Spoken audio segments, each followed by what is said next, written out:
NFL roster cuts across the league are underway, and while we wait for the dust to settle at today's 4 p.m. deadline, I already have a few names on the waiver wire that might be of interest to me for the Dolphins.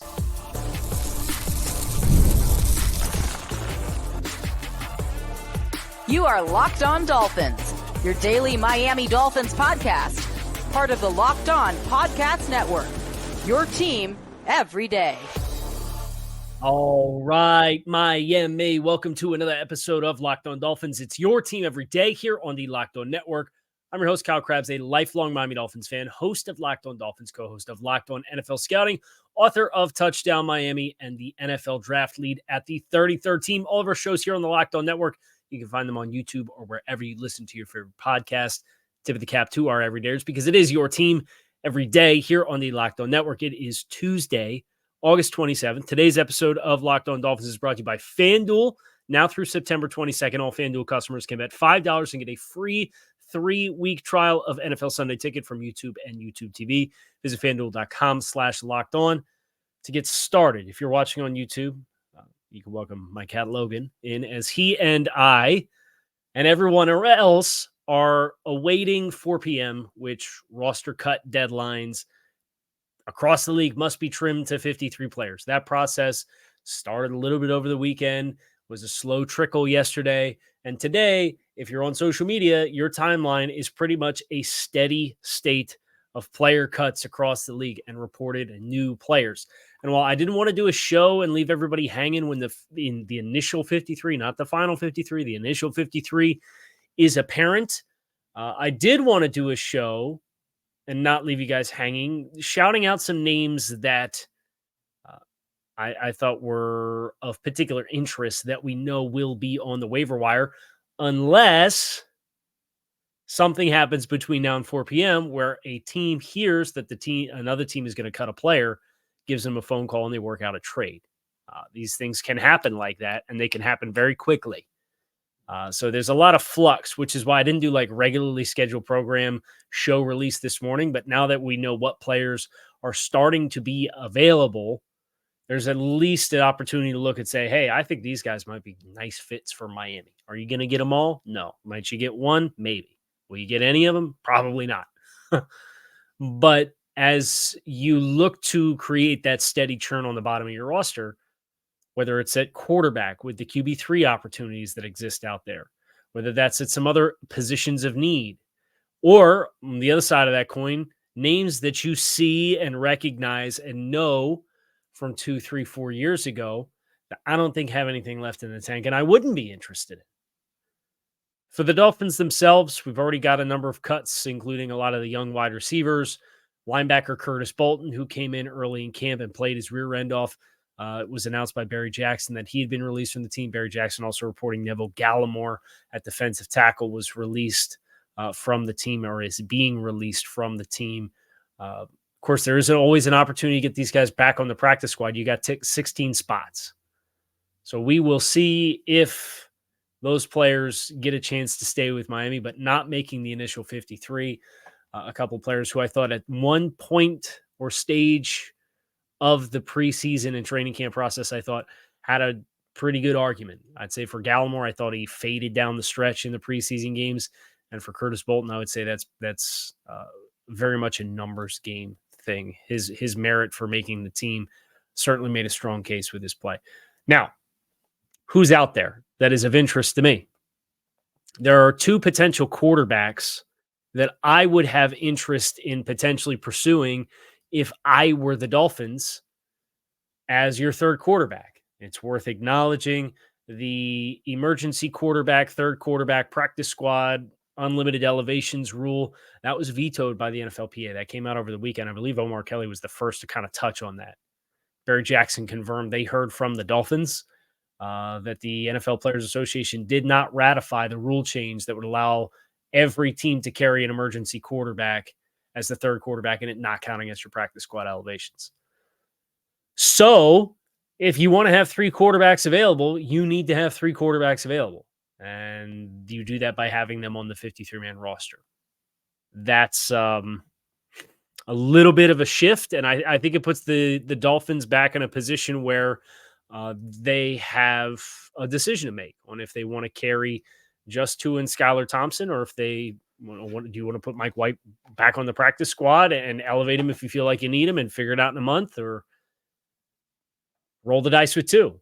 I don't think there's a particularly good answer, but if you're telling me a guy like Tyler Huntley might be available, he has played as a backup quarterback in a team setting where there's playoff expectations. Tyler Huntley backed up Lamar Jackson, made it to the Pro Bowl, and I'm using air quotes here, despite starting just 4 games in 2022 at the quarterback position. But dual threat type of player, has the ability to extend plays, has the ability to push the ball down the field. You think about Skylar Thompson and his strengths. I don't think this player is any worse of a potential fit within the scheme than Skylar Thompson is. And it's another young player. You know, he came in the league in 2020. He's 26 years old. He's not going to turn 27 until next February. So Tyler Huntley's a player that is of some interest to me as a potential third quarterback if they want to embrace the explosive play dynamic of what they are with the athleticism that he brings to the table. If they want to zag instead of zig at the backup quarterback spot, the player cut that's of most interest to me at any position right now is Bailey Zappi from the New England Patriots. A little bit of a victim of a scheme change, I'm using air quotes here, regime change. It was all Belichick. Obviously, he's no longer there. They draft Drake May and they draft Joe Milton. They brought in Jacoby Brissett this offseason. He ran a college spread, Bailey Zappi did. He's not a very physically imposing type of player, but his strengths, accuracy, throwing with anticipation, throwing with timing, were things that were hallmarks of his game at Western Kentucky. So if you told me you had an opportunity to go out and get a guy on a rookie contract and claim that contract with 2 years of player control left on him, and he has some overlap in the things that he does well to what your starter does, I'd be of interest in bringing that into the fray as well. So you got 2 very different kinds of players. We don't know that Tyler Huntley is for sure out, but we've been told that Dorian Thompson-Robinson is going to stay on the 53 for the Browns. So he, presumably Jameis Winston, unless they get blown away with an offer, and Deshaun Watson are the 3 quarterbacks there, which would mean that Tyler Huntley would be the one that would be potentially available. So between Bailey Zappi and Tyler Huntley, names that I have some interest in as a third quarterback in the room. And I would quite frankly take either one over Mike White just because of the ceiling of what those players could theoretically be, respectively. Kind of know what Mike White is. You kind of know what Skylar is. I feel like either one of those 2 other guys, could Tyler Huntley be a Tyrod Taylor type journeyman quarterback who answers the call as a backup for most of his career? Could Bailey Zappi turn into a really reliable, light discount version of what your quarterback now is? I'd love to find out, because I know Mike White's not either one of those things. There's some other names either reported to be cut or reported to be scheduled to be cut, and teams are waiting to potentially secure a trade somewhere along the way. We're going to go over some of those names that are interest to me next here on this episode of Locked On Dolphins. Stick with us.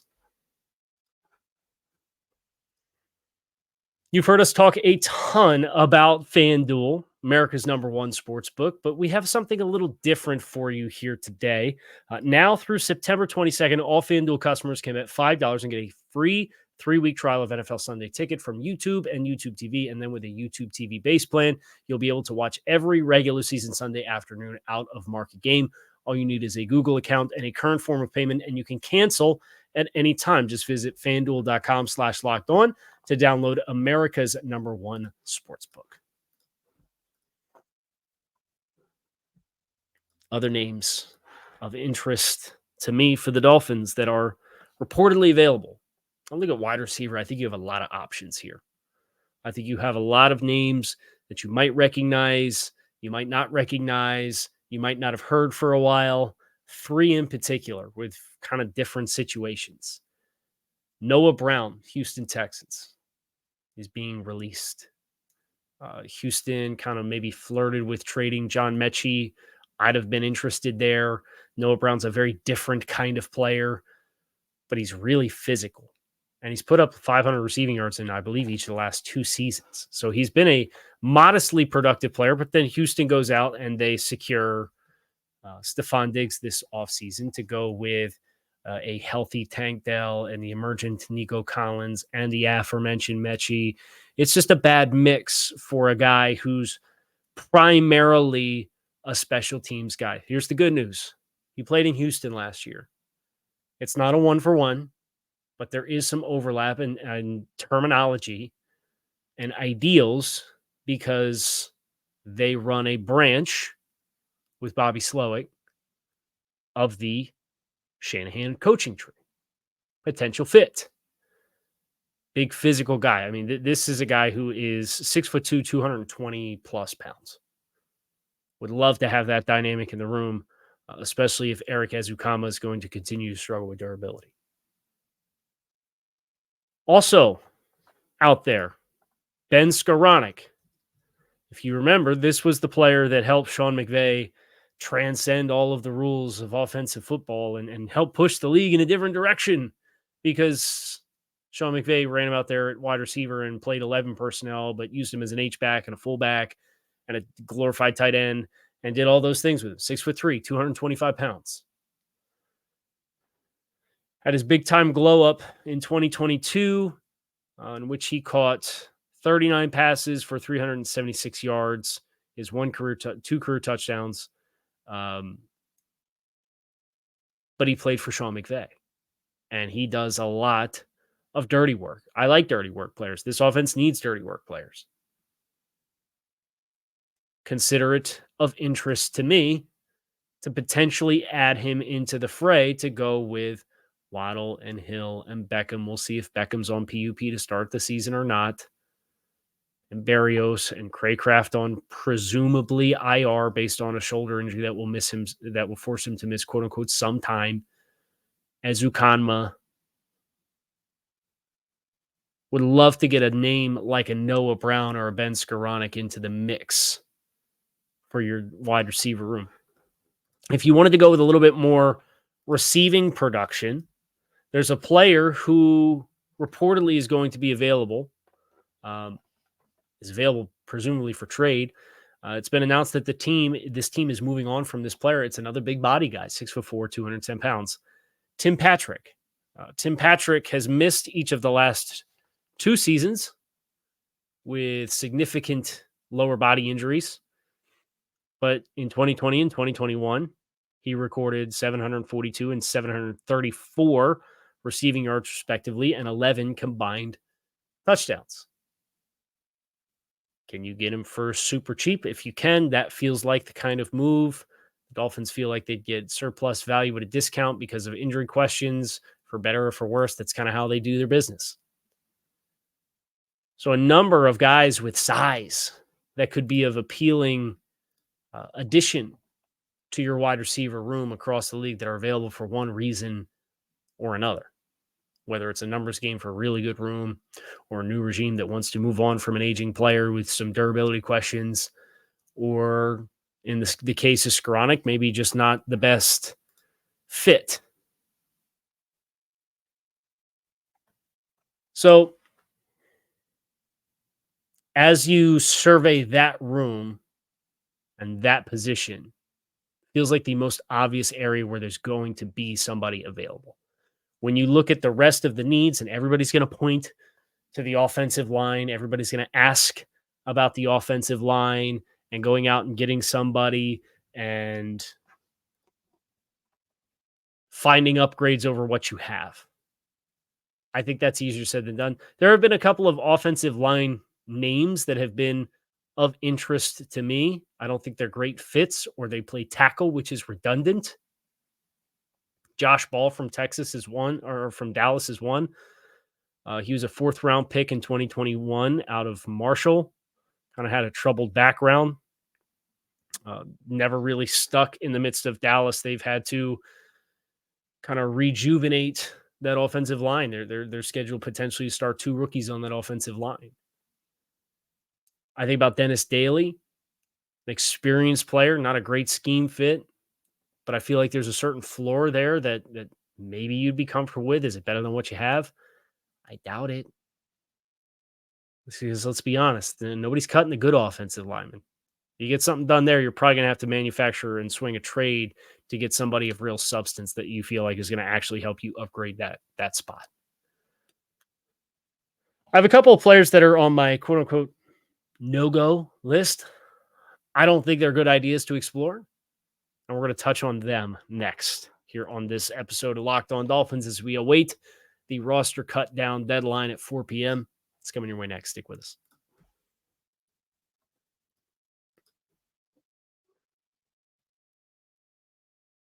Names on the no-go list. The first one for me is La'el Collins. It sounds like he's being released from Buffalo.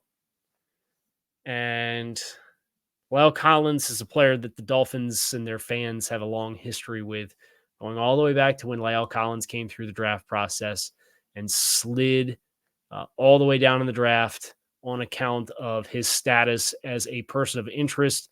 I believe it was a murder case, and it was a lot of unknown, and he slides all the way down and ends up and lands in Dallas and becomes a good player once his name was cleared.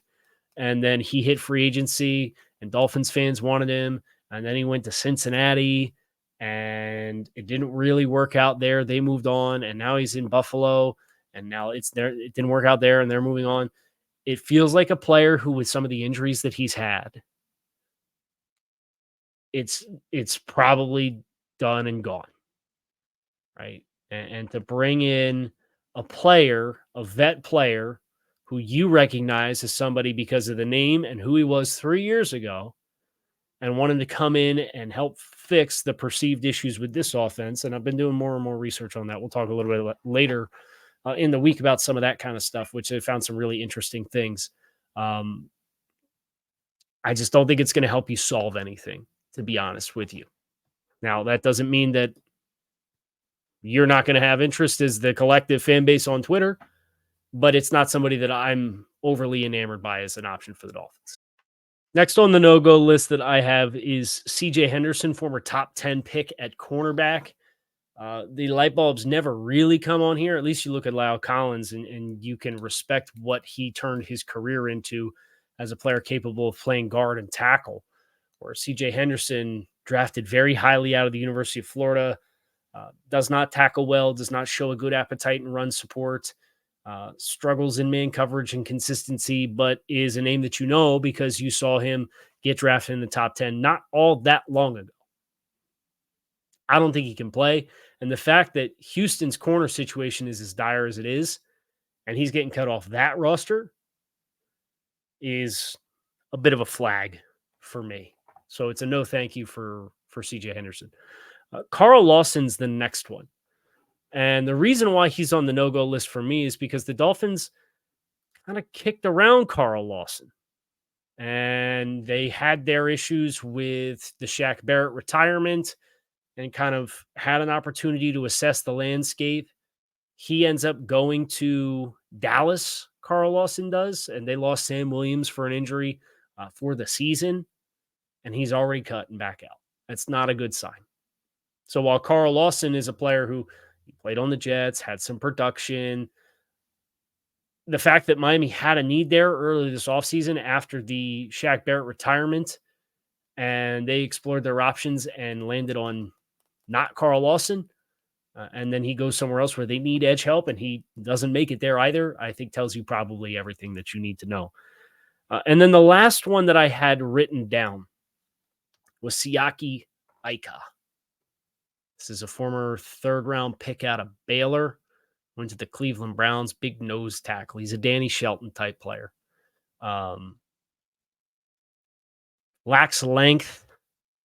He's a big body, but he's a big body penetration guy. His play strengths, frankly, mirror that of Brandon Peely quite a bit.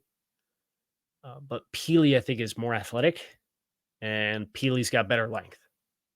So that combined for a guy who was productive, formerly at LSU, ends up at Baylor, plays really well, puts himself on the map with some splash games.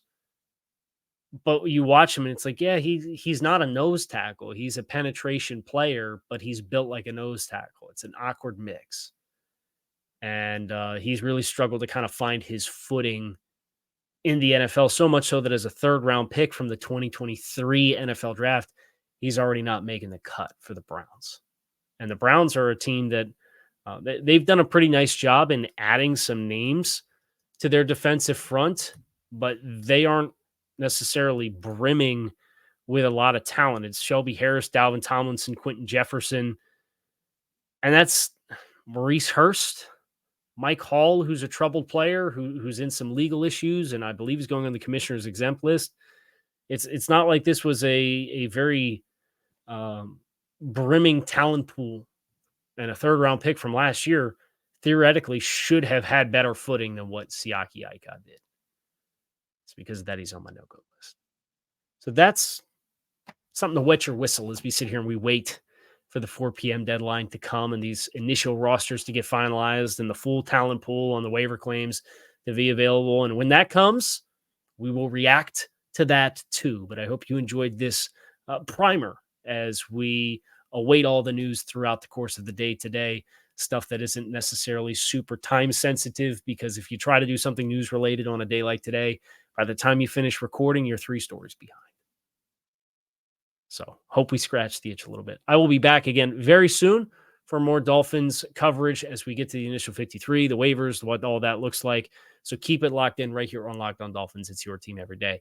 I appreciate you guys checking out the show. Make it a good one. I'll talk to you all again soon.